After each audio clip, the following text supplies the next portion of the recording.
আসসালামু আলাইকুম সবাইকে। আজকে আপনাদের সাথে শেয়ার করব বোয়াল মাছের রেসিপি। বোয়াল মাছ কিন্তু অনেক মজার একটা মাছ। তো এই যে আমি একটা ডেকচির মধ্যে তেল দিয়ে দিলাম, সাথে বেশি করে পেঁয়াজ আর কাঁচামরিচ দিয়ে দিলাম। এগুলো একটু ভাজা ভাজা করে নিব। আর এখন দিয়ে দিব হলুদ মরিচ একসাথে দিয়ে দিলাম। এই যে একটুখানি পানি দিয়ে আমি হলুদ মরিচগুলো ভালোভাবে কষাই নিব। বোয়াল মাছ আসলে অনেক মজার একটা মাছ, আপনারা পুরো রেসিপি দেখলে বুঝবেন। আর মানে রান্নাটা যেমন সুন্দর হয়েছে, খেতেও কিন্তু বেশ মজা হয়েছে। আর আমি স্বাদ অনুযায়ী দিয়ে দিলাম লবণ। আপনারা লবণটা আপনারা স্বাদ অনুযায়ী দিবেন, কম বেশি। আর এই যে দিয়ে দিলাম টমেটো দিয়ে দিলাম। এই যে টমেটোগুলো আমার সব সময় আমি মশলা কষানোর সময় দিয়ে দিই, কারণ একটু নরম হলে আমার কাছে খেতে ভালো লাগে, যার কারণে আমি আগেই দিয়ে দিই আর কি। আর এই যে দেখেন বোয়াল মাছগুলা একটা মাছও ভাঙবে না, কত সুন্দর আর খেতে আসলে অনেক মজা হয়েছে।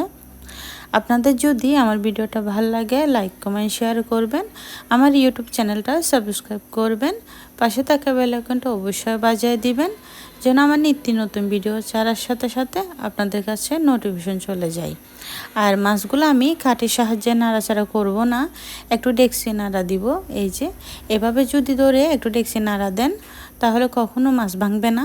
মানে মাছের যত কম মানে কাঠি লাগানো যায় ততই ভালো হয়, নাইলে মাছগুলা ভেঙে যেতে পারে।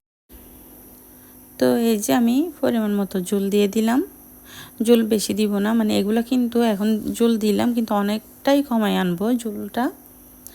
এই যে এখন দিয়ে দিব ধনেপাতা। আমার কাছে বেশি করে ধনেপাতা দিতে ভালো লাগে, আর মানে এত বেশি কালারটাও সুন্দর আসে বা খেতেও ভালো লাগে, তাই আসলে সব সময় যে কোনো তরকারিতে আমি ধনেপাতাটা দিই।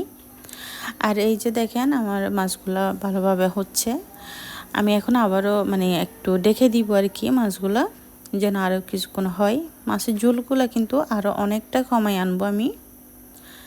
আর এই যে দেখেন ফাইনালি আমার বোয়াল মাছ রান্না করা শেষ। দেখেন দেখেই বুঝতেছেন আসলে এত সুন্দর, এত খেতে এত মজা হয়েছে যা বলার মতো না।